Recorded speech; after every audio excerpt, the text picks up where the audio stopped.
ओम शांति। आज हम सुनेंगे पुष्पाल दीदी का अनुभव। ब्रह्मा कुमारी पुष्पाल बहन जी अपने अलौकिक अनुभव ऐसे सुनाती हैं कि भारत विभाजन के बाद हम पाकिस्तान से दिल्ली आ गए। दिल्ली में आने के बाद मैं हर दीपावली को बीमार हो जाती थी। इस कारण दुखी रहती थी और भगवान को कहती थी कि हे भगवान, मैंने कौन सा पाप किया है जो दिवाली पर बीमार हो जाती हूँ। एक दिन मैंने भगवान के नाम पर 5 पेज का पत्र लिखा और पोस्ट में डाल दिया। 3 दिन के बाद लौकिक चाची ने मुझे अपने घर पर बुलाया, पर जब मैं उनके घर गई तो चाची जी घर पर नहीं थी। मैंने पूछा कहाँ गई है, तो कहा कि वो सत्संग में गई है। मैं उनके इंतजार में बैठी रही।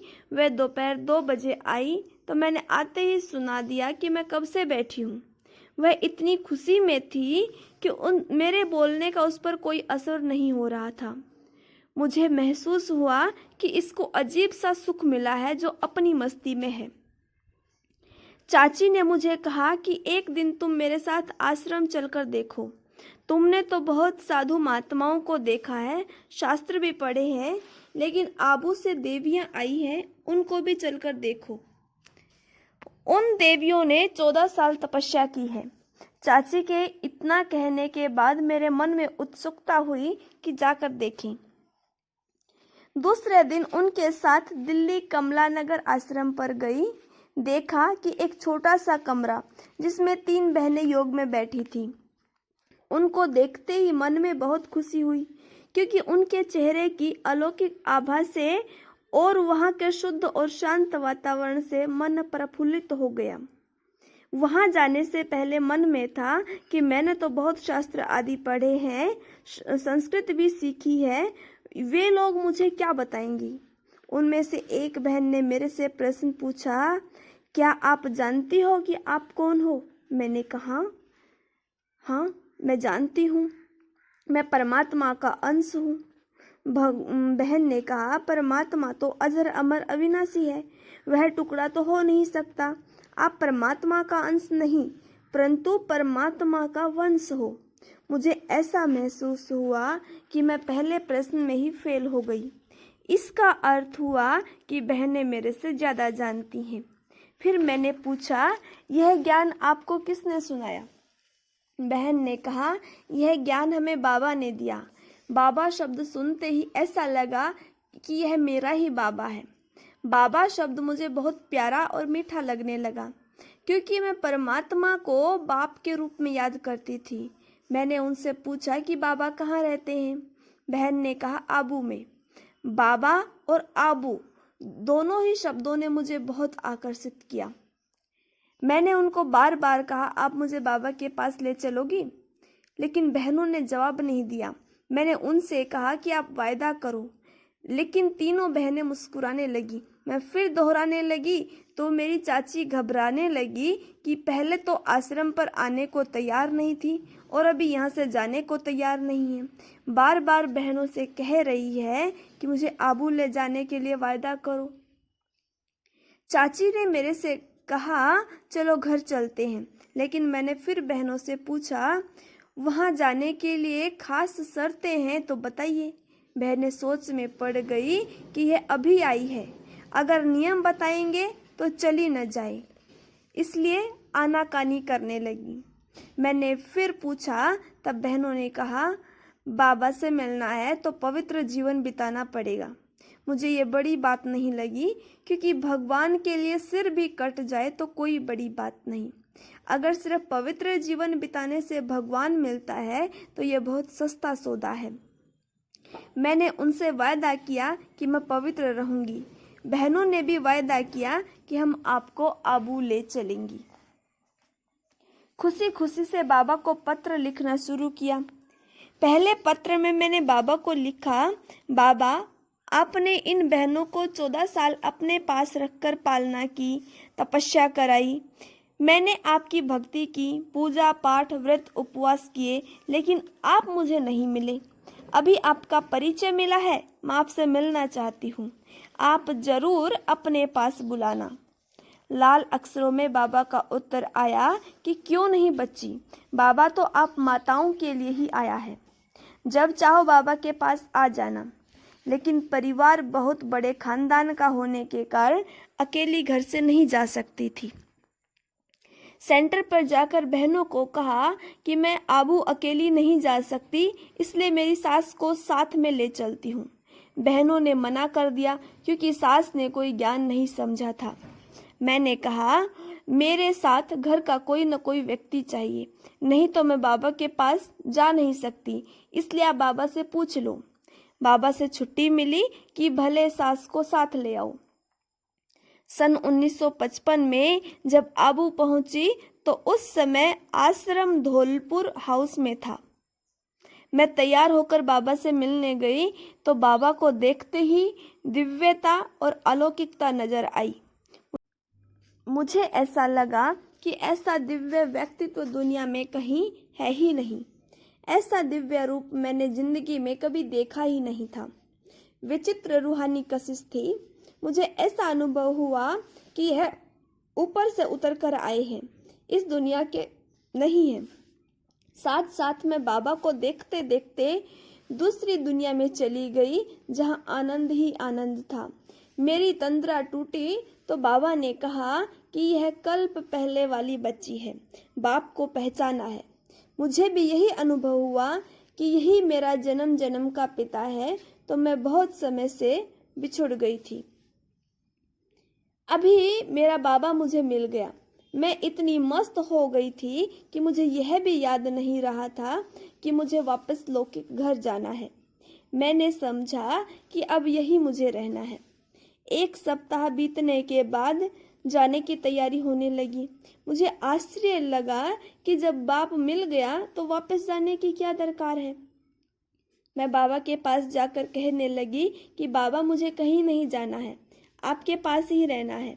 बाबा ने कहा हाँ बच्ची, तुमको कहीं नहीं जाना है, तुम्हें बाबा के पास ही रहना है।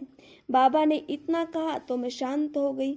जब मैं शांत हो गई तो बाबा ने कहा बच्ची तुम्हें जाना नहीं है, तुम्हें तो सेवा करके अन्य आत्माओं को लाने जाना है। अगर ये बहनें सेवा पर नहीं जाती तो तुम यहाँ कैसे आती, इसलिए बाबा तुम्हें सेवा पर भेज रहा है। तुम जाकर सेवा करोगी तो बच्चे और मिलने बाबा से आएंगे। तुम लौकिक घर थोड़ी ही जा रही हो।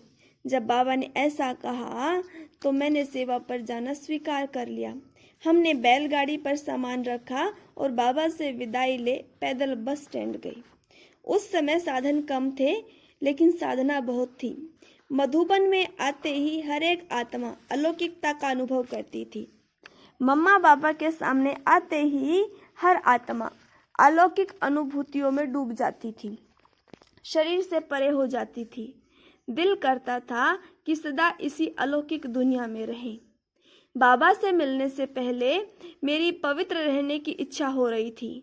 जब मधुबन में बाबा से मिलकर वापस घर आई तो पति के रूप में दिखाई नहीं पड़ता था। कभी मुझे संकल्प तक नहीं आया कि यह मेरा पति है। ऐसा लगता था जैसे यह आत्मा भाई है। इतनी आत्मिक दृष्टि पक्की हो गई थी। लौकिक पति ने भी 3 वर्ष सहयोग दिया, कभी तंग नहीं किया, कभी विकारी भावना से नहीं देखा। 3 साल तक हमारे जीवन में सुख शांति रही। आश्रम पर आने वाले भाई बहनों को आश्चर्य लगता था कि कैसे पति ने सहयोग दिया, हालांकि वह आश्रम पर नहीं आता था। सभी कहते थे कि ईश्वरीय जीवन बड़ा कठिन है, लेकिन मैं कहती थी यह बहुत सहज है। 3 वर्ष के बाद पति को लोगों ने भड़काया तो उसकी भावना भी बदल गई। मुझे आश्रम जाने से रोकने लगा, तंग करने लगा, उल्टा सुल्टा बोलने लगा। जब मैं आश्रम जाने के लिए सुबह सुबह तैयार थी तो बच्चियां सुधा और रानी भी तैयार हो जाती थी। पति गुस्से से बोलता था कि तुम जाती हो और बच्चियों को भी ले जाती हो, इसलिए वह मुझे आश्रम में जाने से रोकता था और कहता था कि सुबह 4 बजे आश्रम नहीं जाया करो, तुम्हें रात भर सिर में दर्द रहता है और उल्टी होती है, इसलिए तुम विश्राम करो। मुझे सिर दर्द इसलिए होता था कि मैं दिन में बाबा की सर्विस करने बाहर जाती थी। कड़ी धूप होती थी, लौकिक में कभी धूप में व बस में जाने की आदत नहीं थी। इस कारण पति सुबह आश्रम जाने से मना करता था। मैं कहती थी कि मैं ठीक हूँ, मैं नहीं जाऊंगी, आप सो जाइए। जब वह सो जाता था तो मैं आश्रम चली जाती थी। हमारा घर कमला नगर सेंटर के नज़दीक था, तो घर वालों ने सोचा कि यहाँ रहने से ये आश्रम जाना नहीं छोड़ेगी, घर बदली कर देंगे। उन्होंने शाहदरा में घर ले लिया।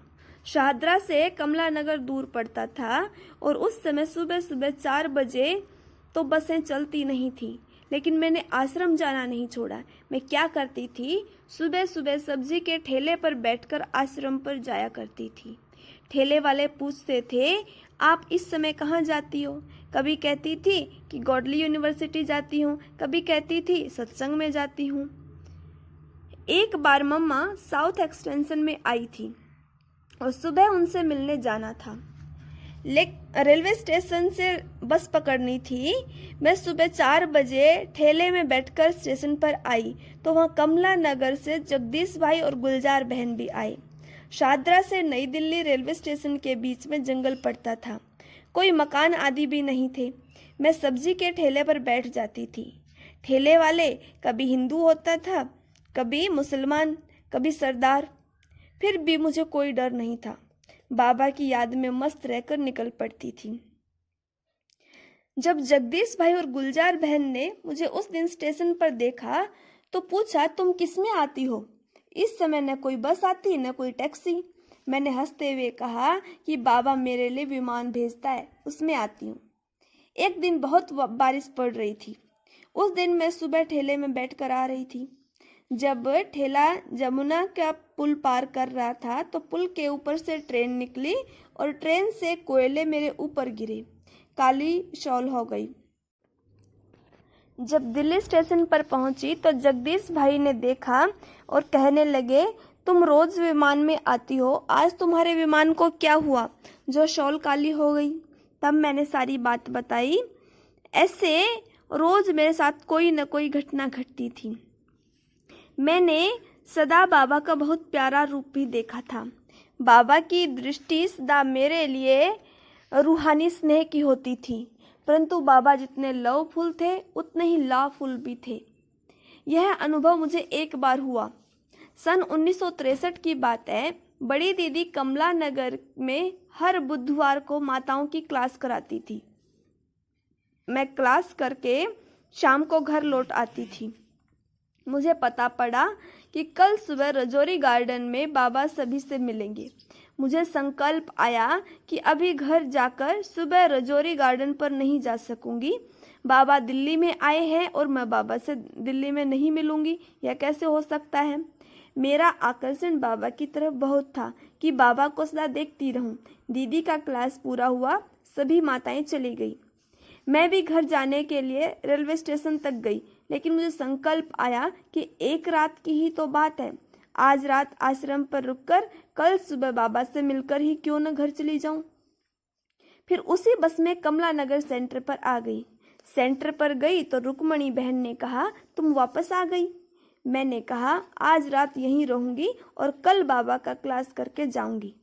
रुक्मणी बहन ने कहा, अगर रात को तुम्हारा पति आया तो? मैंने कहा, आप कहना कि वह यहाँ से क्लास करके चली गई। मैं रात को रुक्मणी बहन के बिस्तर पर सो गई और अंदर से दरवाजा बंद कर दिया।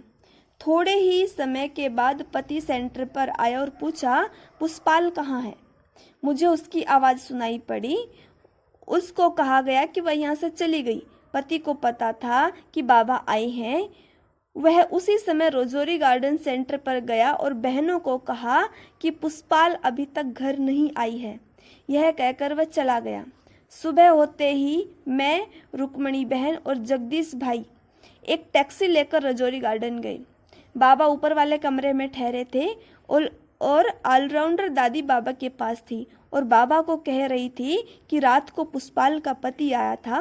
वह कह रहा था कि पुष्पाल घर पर नहीं पहुंची है, तो वह कहाँ गई?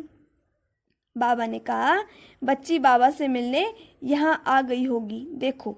उसने कहा, बाबा वह यहाँ तो नहीं आई, उसका पति रात को 12 बजे गया है।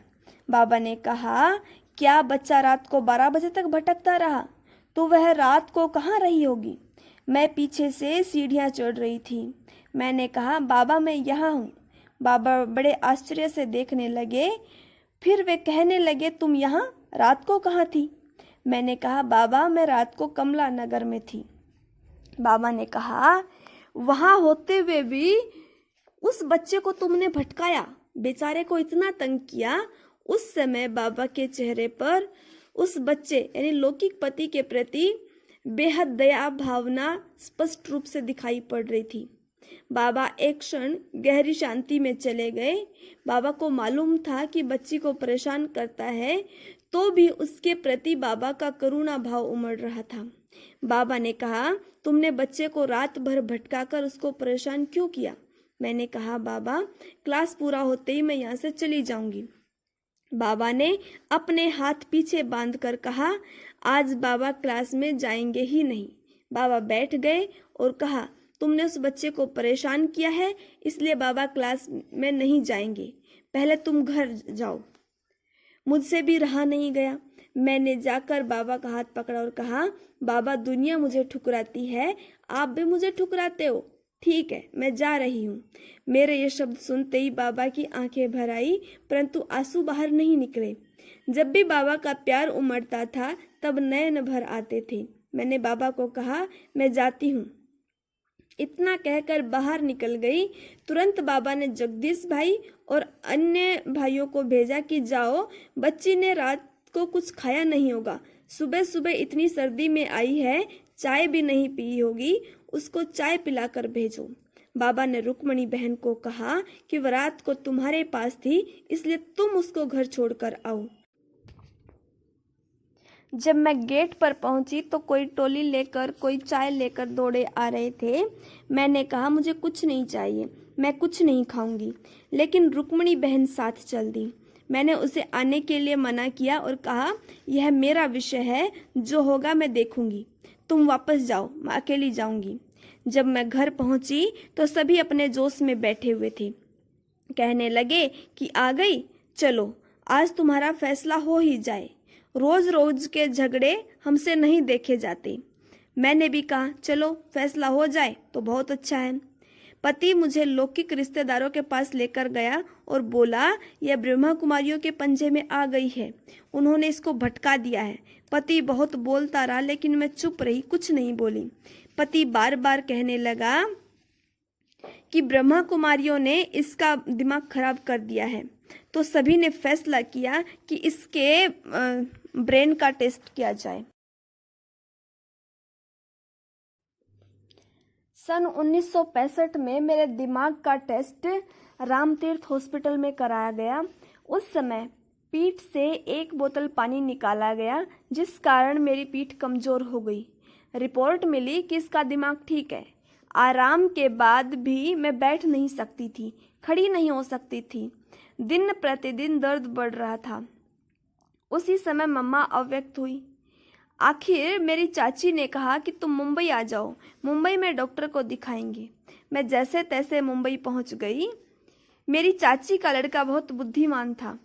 वह समझ गया कि इसको क्लास में जाने नहीं दे रहे हैं, तंग कर रहे हैं, इसलिए दिमाग में तनाव रहता है। तो वह रोज मुझे और चाची को सुबह टैक्सी से सेंटर पर छोड़कर आता था। मैं 6 महीने मुंबई में रही। फिर उसने कहा कि एक बार ब्रेन का टेस्ट कराना चाहिए। वह एक पारसी डॉक्टर के पास ले गया। वह डॉक्टर मुझे देखकर अवाक रह गया कि वह सोचने लगा कि यह महिला इतने साधारण वस्त्रों में। वह कहने लगा कि हमारी किताबों में लिखा हुआ है कि जब महिलाएं इतने साधारण वस्त्र पहनेंगी तब दुनिया बदलेगी। मैंने कहा, अब तो दुनिया बदलने वाली है। वह मेरी बात बहुत उत्सुकता से सुनने लगा, लेकिन दूसरा डॉक्टर उसको कहने लगा कि ब्रह्मा कुमारियां भाई बहन बनाती हैं, घर बार छुड़ाती हैं, और कई उल्टी बातें सुनाने लगा।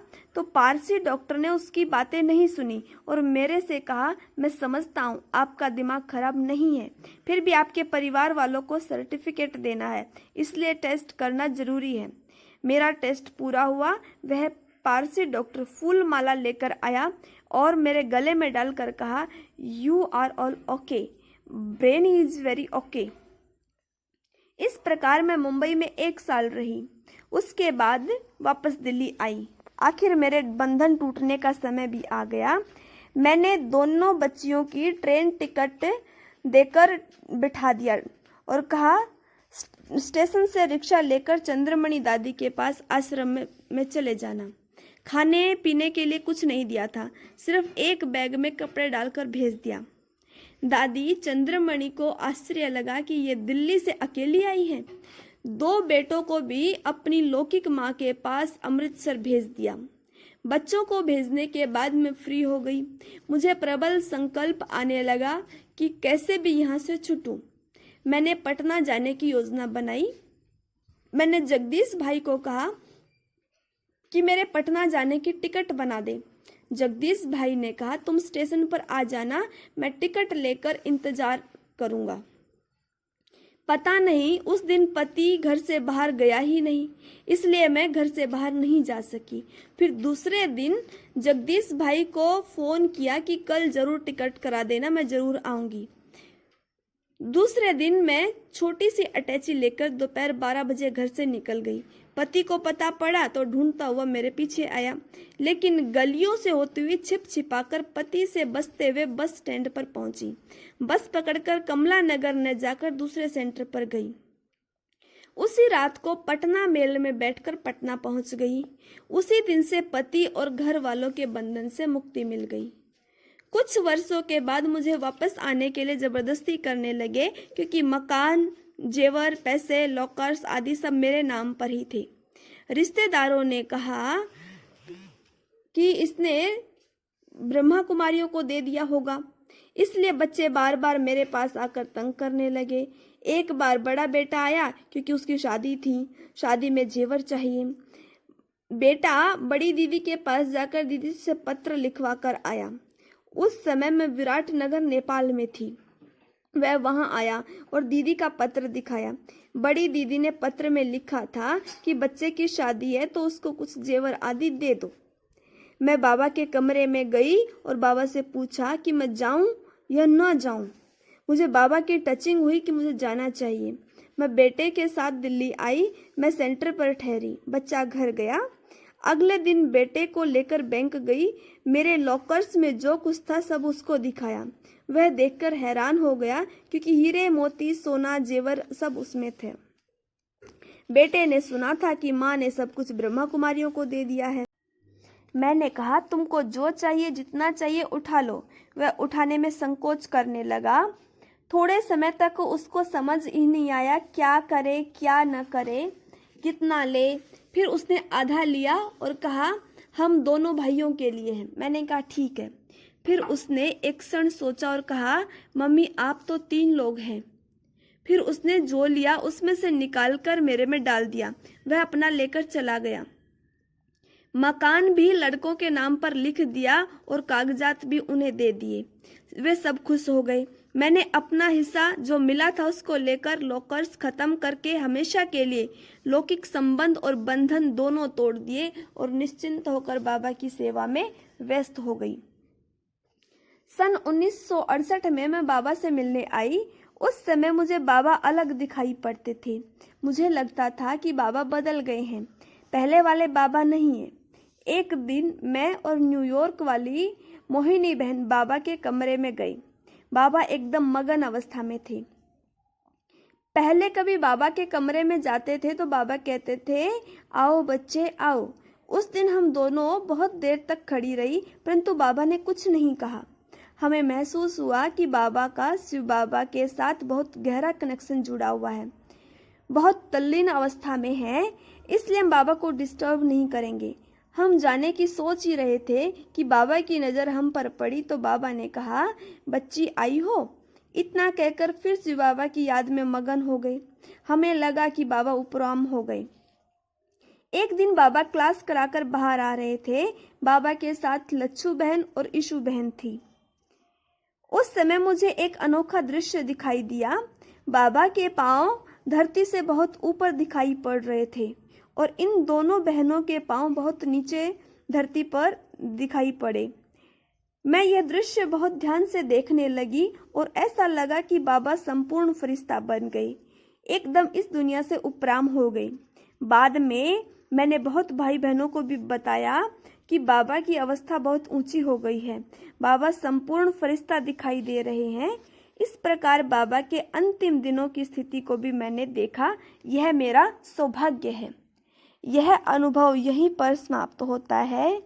कल हम सुनेंगे सत्यवती दीदी का अनुभव। ओम शांति।